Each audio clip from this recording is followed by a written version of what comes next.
change in American history. I was on the phone this morning, Jesse, with President Ramaphosa of South Africa. And he was talking about how the time that I was so outspoken about what was going on in my meeting with Nelson Mandela here. And I said, I'm shortly going to go out, I'm looking out the window. I'm going to go out on this, what they call the South Lawn of the White House. And I'm going to introduce to the world, the first African-American woman out of over 200 judges on the Supreme Court. And he said to me, keep it up. Keep it up. We're going to keep it up. And folks, yesterday we all witnessed a truly historic moment presided over by the Vice President. There are moments that people go back in history and they're literally historic, consequential, fundamental shifts in American policy. Today, we're joined by the First Lady, the Second Gentleman, and members of the Cabinet, Senate Majority Leader, there you are, Chuck, Senate Majority Leader, and so many who made this possible. And today is a good day, a day that history is going to remember, and in the years to come, they're going to be proud of what we did, and we're going to be proud of what Dick Durbin did as the chairman of the committee. I'm serious, Dick. I'm deadly earnest when I say that. To turn our children and grandchildren to say, I was there. I was there. This is one of those moments, in my view. My fellow Americans, today I'm honored to officially introduce to you the next Associate Justice of the Supreme Court of the United States, Ketanji Brown Jackson.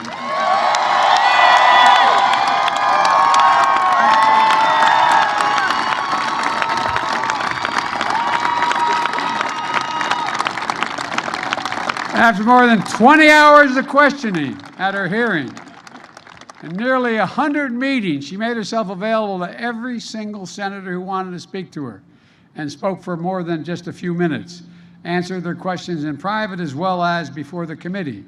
We all saw the kind of justice she'll be: fair and impartial, thoughtful, careful, precise, brilliant, a brilliant legal mind with deep knowledge of the law, and a judicial temperament which was equally important in my view, that's calm and in command, and a humility that allows so many Americans to see themselves in Ketanji Brown Jackson. That brings a rare combination of expertise and qualifications to the court.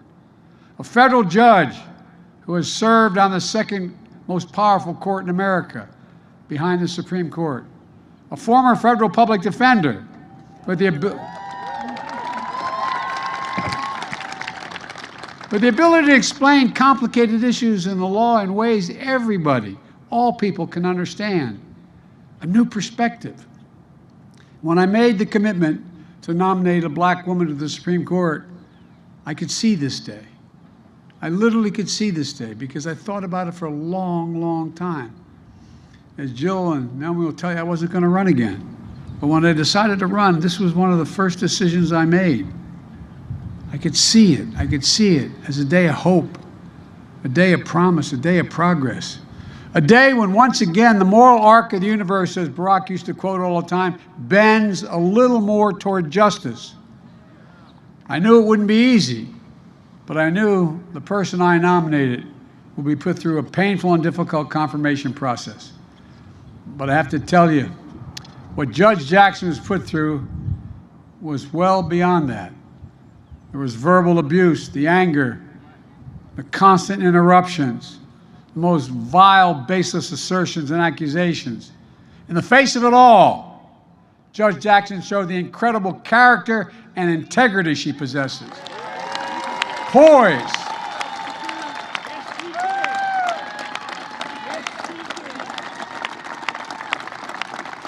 Poise and composure, patience and restraint, and yes, perseverance and even joy,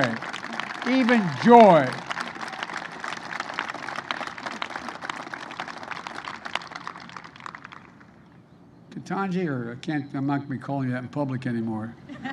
Judge, you are the very definition of what we Irish refer to as dignity.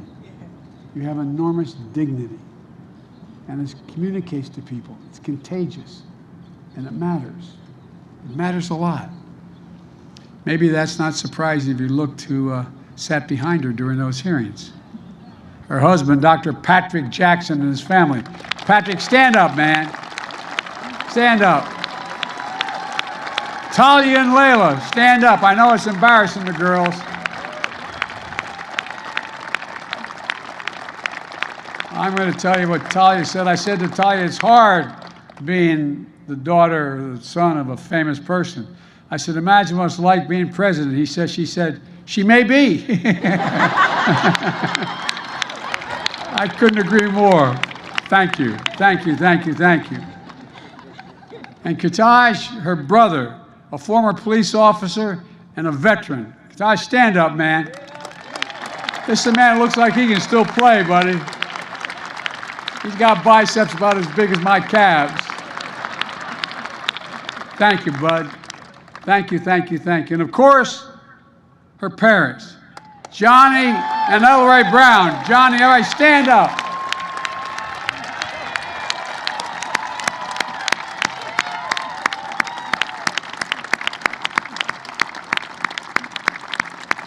I'll tell you what, as I told Mom's rule in my house. Oh, you not think I'm kidding. I'm not. My mom and my wife as well. Look, people of deep faith, the deep love of family and country, that's what you represent. Who know firsthand, Mom and Dad, the indignity of Jim Crow, the inhumanity of legal segregation, and you had overcome so much in your own lives. You saw the strength of parents and the strength of a daughter that is just worth celebrating. I can't get over, Mom and Dad, what you did and your faith and never giving up any hope. And both that wonderful son you had and your daughter. And that strength lifted up millions of Americans who watched you, Judge Jackson, especially women and women of color, who have had to run the gauntlet in their own lives. So many of my cabinet members are women of color, women that represent every sector of the community. And it matters. And you stood up for them as well. They know it. Everybody out there, every woman out there, everyone, am I correct? Just like they have. Just like they have. And same with the women members of Congress as well, across the board. Look, it's a powerful thing when people can see themselves in others. Think about that. What's the most powerful thing? I'll bet every one of you can go back and think of a time in your life where there was a teacher, a family member, a neighbor, somebody who made you believe that you could be whatever you wanted to be. It's a powerful, powerful, powerful notion. That's one of the reasons I believe so strongly that we needed a court that looks like America, not just the Supreme Court. That's why I'm proud to say, with the great help of Dick Durbin, I've nominated more black women judges of federal appeal courts than all previous presidents combined.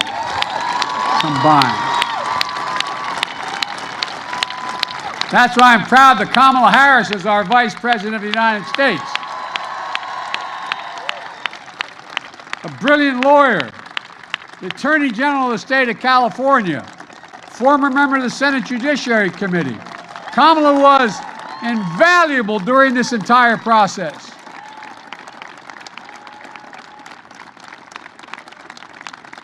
And Chuck, our majority leader, I want to thank you, pal. You did a masterful job in keeping the caucus together, getting this vote across the finish line in a timely and historic manner. Just watching it on television yesterday, watching when the vote was taken and the Democratic side, the way people, there was such enthusiasm, genuine. You can tell when it's real. You can tell when it's real. Did an incredible job, Chuck. Thank you so much. Folks, because you're all able to sit down and don't have to stand, I'm going to go on a little longer here and tell you I want to say something about Dick Durbin again. Dick, I'm telling you, overseeing the hearing, how you executed the strategy by the hour, every day to keep the committee together. And you have a very divided committee with some of the most conservative members of the Senate on that committee. It was especially difficult with an evenly divided Senate. Dick, I served as chairman of that committee for a number of years before I had this job and the job of vice president, as did all the Democrats. You did not stand, I think all the Democrats in the committee did, and every Democrat in the Senate, all of whom voted for Judge Jackson. And notwithstanding the harassment and attacks in the hearings, I always believed that the bipartisan vote was possible. And I hope I don't get him in trouble. I mean it sincerely, but I want to thank 3 Republicans who voted for Judge Jackson. Senator Collins is a woman of integrity. Senator Murkowski the same way, an Alaskan, up for re-election. And Mitt Romney, whose dad stood up like he did. His dad stood up and made these decisions on civil rights.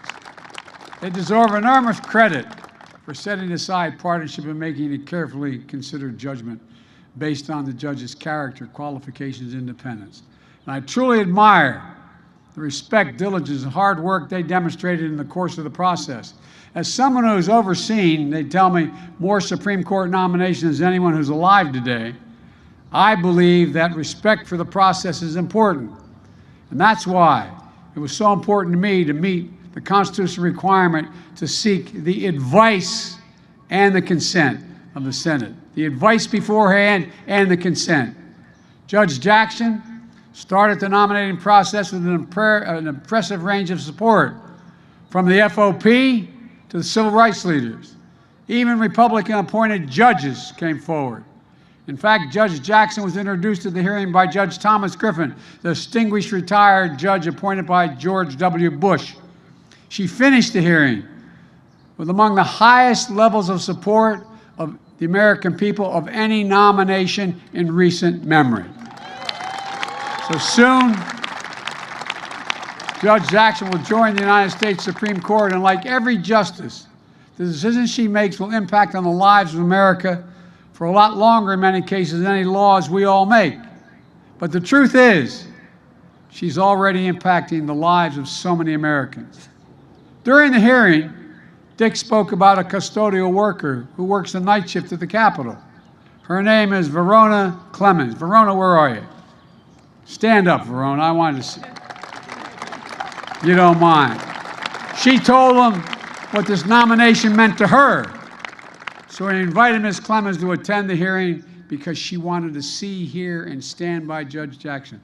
Thank you, Verona. Thank you, thank you, thank you. At her meeting with Judge Jackson, Senator Duckworth introduced her to 11-year-old, is it Vivian? Vivian. I'm sorry, Vivian.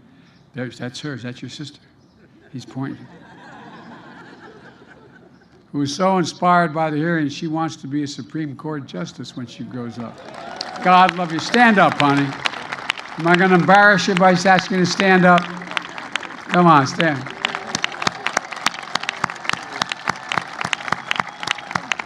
There's tens of thousands of Vivians all through the entire United States. She met Judge Jackson and saw her future. Means you're here today, and thank you for coming, honey. I know I embarrassed you by introducing you, but thank you. People of every generation, of every race, of every background felt this moment, and they feel it now. They feel a sense of pride and hope and belonging and believing and knowing the promise of America includes everybody, all of us. That's the American experiment. Justice Breyer talked about it when he came to the White House in January to announce his retirement from the court. He used to technically work with me when I was on the Judiciary Committee, and that's before he became a justice. He's a man of great integrity. We're going to miss Justice Breyer. He's a patriot, an extraordinary public service, and a great justice of the Supreme Court. And folks,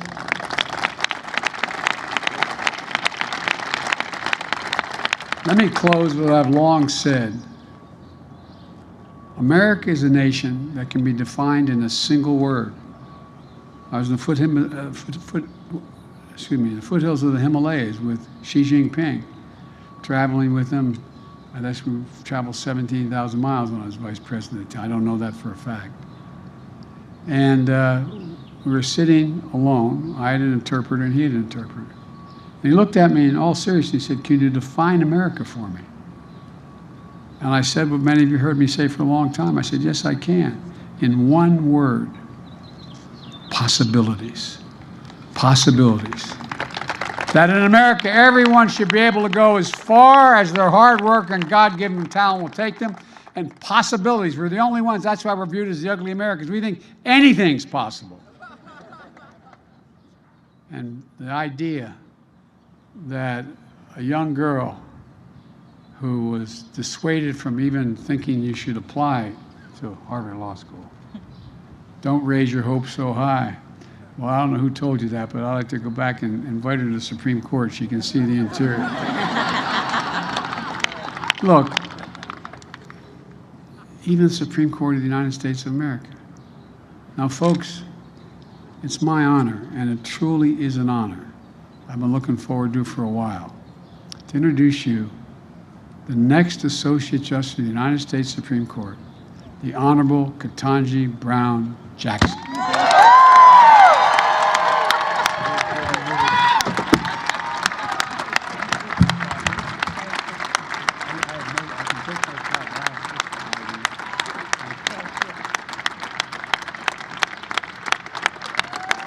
Thank you. Thank you all. Thank you all very much. Thank you. Thank you so much, Mr. President. It is the greatest honor of my life to be here with you at this moment, standing before my wonderful family, many of my close friends, your distinguished staff and guests, and the American people. Over these past few weeks, you've heard a lot from me and about me, so I hope to use this time primarily to do something that I have not had sufficient time to do, which is to extend my heartfelt thanks to the many, many people who have helped me as part of this incredible journey. I have quite a few people to thank, and as I'm sure you can imagine, in this moment, it is hard to find the words to express the depth of my gratitude. First, as always, I have to give thanks to God for delivering me as promised and for sustaining me throughout this nomination and confirmation process. As I said at the outset, I have come this far by faith, and I know that I am truly blessed. To the many people who have lifted me up in prayer since the nomination, thank you. I am very grateful. Thank you as well, Mr. President, for believing in me and for honoring me with this extraordinary chance to serve our country. Thank you also, Madam Vice President, for your wise counsel and steady guidance. And thank you to the First Lady and the Second Gentleman for the care and warmth that you have shown me and my family. I would also like to extend my thanks to each member of the Senate. You have fulfilled the important constitutional role of providing advice and consent under the leadership of Majority Leader Schumer. And I'm especially grateful for the work of the members of the Senate Judiciary Committee under Chairman Durbin's skillful leadership.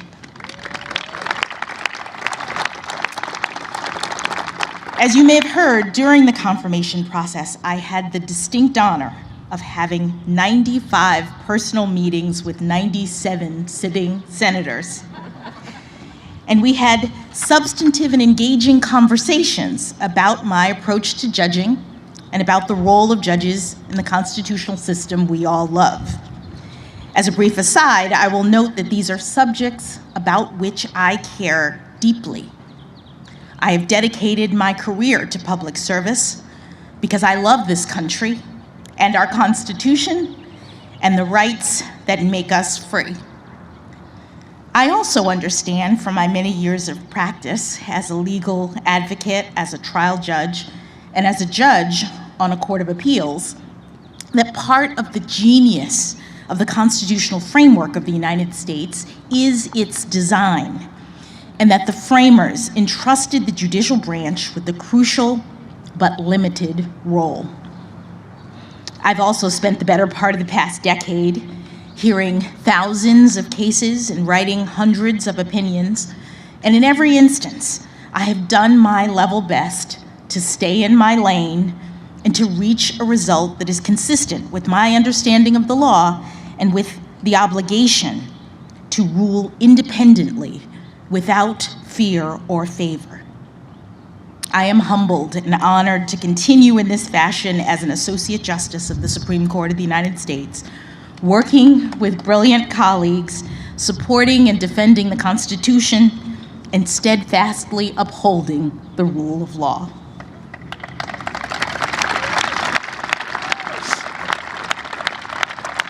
But today, at this podium, my mission is far more modest. I'm simply here to give my heartfelt thanks to the categories of folks who are largely responsible for me being here at this moment.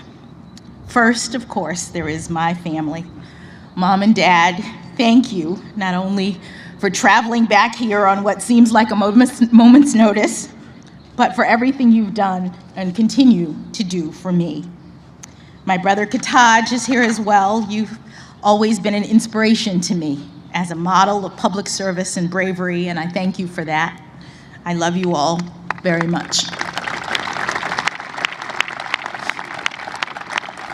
To my in-laws, Pamela and Gardner Jackson, who are here today, and my sisters-in-law and brothers-in-law, William and Dana, Gardy and Natalie, thank you for your love and support. To my daughters, Talia and Layla, I bet you never thought you'd get to skip school by spending a day at the White House. This is all pretty exciting for me as well, but nothing has brought me greater joy than being your mother. I love you very much.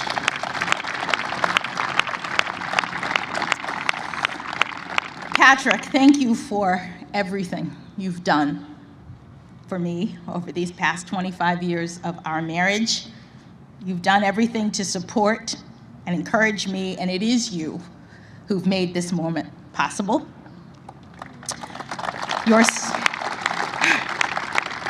Your steadfast love gave me the courage to move in this direction. I don't know that I believed you when you said that I could do this, but now I do.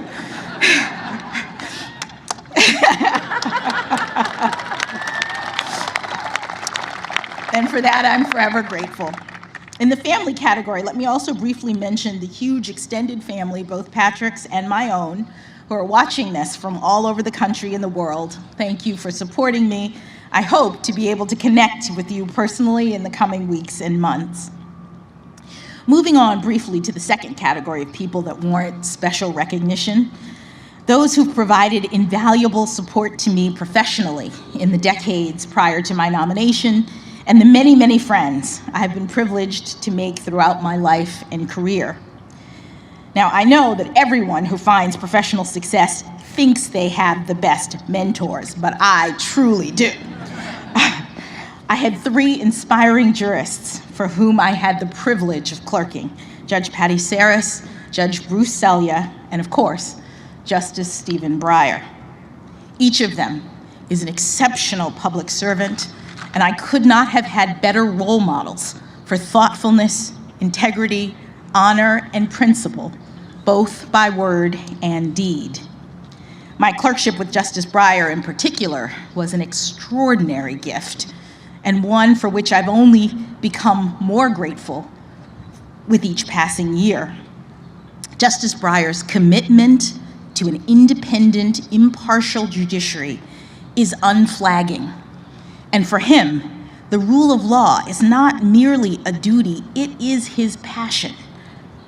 I am daunted by the prospect of having to follow in his footsteps, and I would count myself lucky, indeed, to be able to do so with even the smallest amount of his wisdom, grace, and joy. The exceptional mentorship of the judges for whom I clerked has proven especially significant for me during this past decade of my service as a federal judge. And of course, that service itself has been a unique opportunity. For that, I must also thank President Obama, who put his faith in me by nominating me to my first judicial role on the Federal District Court.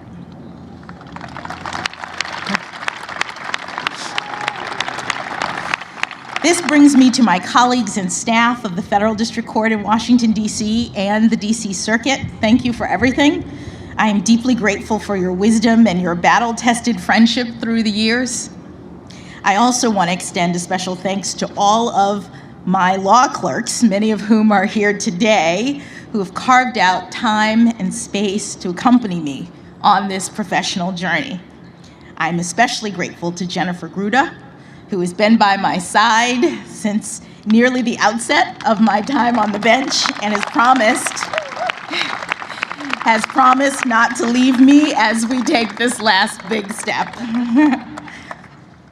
To the many other friends that I have had the great good fortune to have made throughout the years, from my neighborhood growing up, from Miami Palmetto Senior High School, and especially the debate team, from my days at Harvard College, where I met my indefatigable and beloved roommates, Lisa Fairfax, Nina Coleman Simmons, and Antoinette Sequeira Coakley. They are truly my sisters.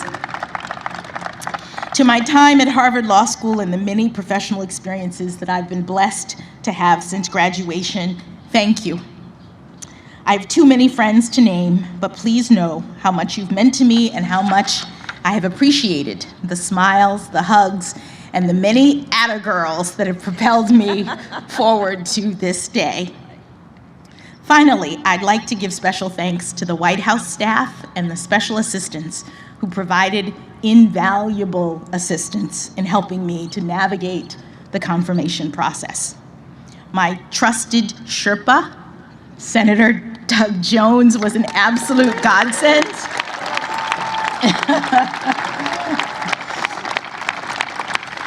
He was an absolute godsend. He's not only the best storyteller you'd ever want to meet, but also unbelievably popular on the Hill, which helped a lot. I'm also standing here today in no small part due to the hard work of the brilliant folks who interact with the legislature and other stakeholders on behalf of the White House, including Louisa Terrell, Rima Doden, Tona Boyd, Minion Moore, Ben LaBalt, and Andrew Bates.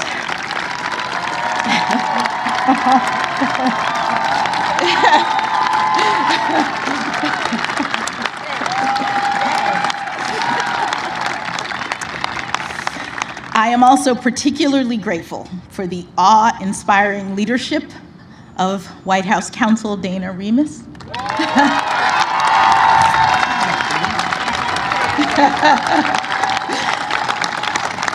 Of Paige Herwig, where's Paige? And Ron Klain. They led an extraordinarily talented team of White House staffers in the Herculean effort that was required to ensure that I was well prepared for the rigors of this process and in record time. Thank you all.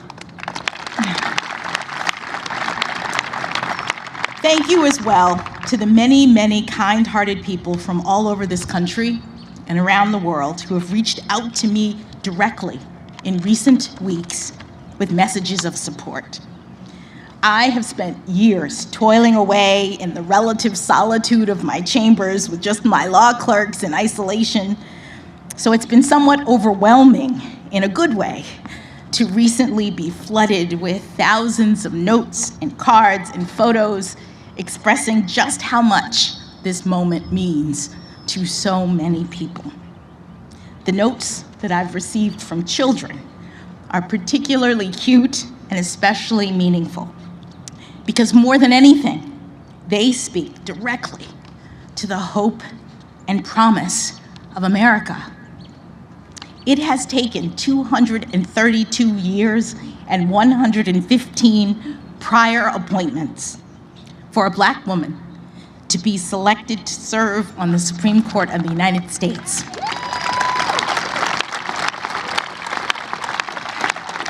But we've made it.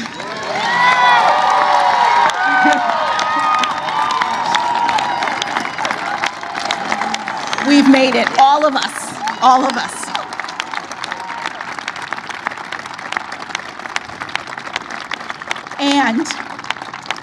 And our children are telling me that they see now, more than ever, that here in America, anything is possible.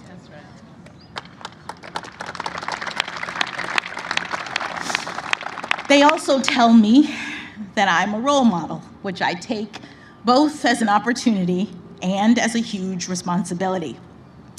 I am feeling up to the task primarily because I know that I am not alone. I am standing on the shoulders of my own role models, generations of Americans who never had anything close to this kind of opportunity, but who got up every day and went to work, believing in the promise of America, showing others through their determination and, yes, their perseverance that good things can be done in this great country. From my grandparents on both sides, who had only a grade school education but instilled in my parents the importance of learning, to my parents, who went to racially segregated schools growing up and were the first in their families to have the chance to go to college. I am also ever buoyed by the leadership of generations past who helped to light the way: Dr. Martin Luther King Jr., Justice Thurgood Marshall, and my personal heroine, Judge Constance Baker Motley.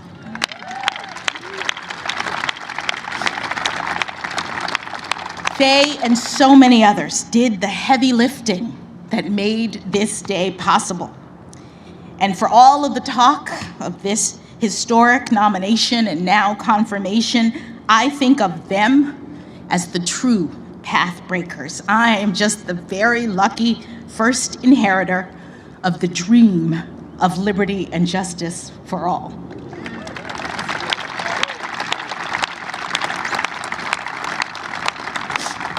To be sure, I have worked hard to get to this point in my career, and I have now achieved something far beyond anything my grandparents could have possibly ever imagined.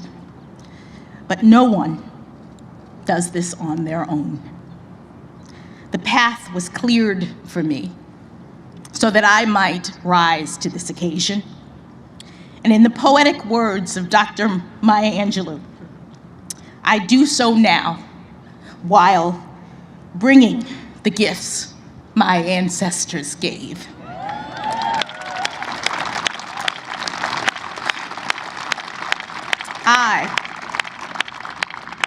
I am the dream and the hope of the slave.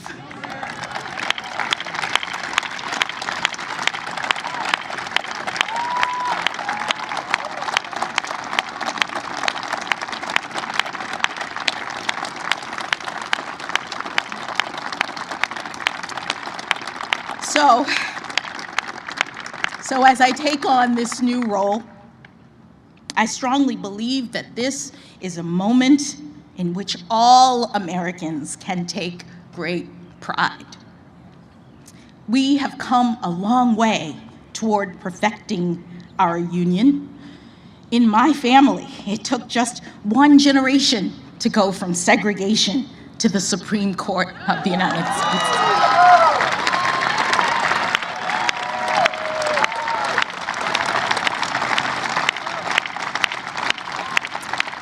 And it is an honor, the honor of a lifetime, for me to have this chance to join the court, to promote the rule of law at the highest level, and to do my part to carry our shared project of democracy and equal justice under law forward into the future. Thank you again, Mr. President, and members of the Senate for this incredible honor.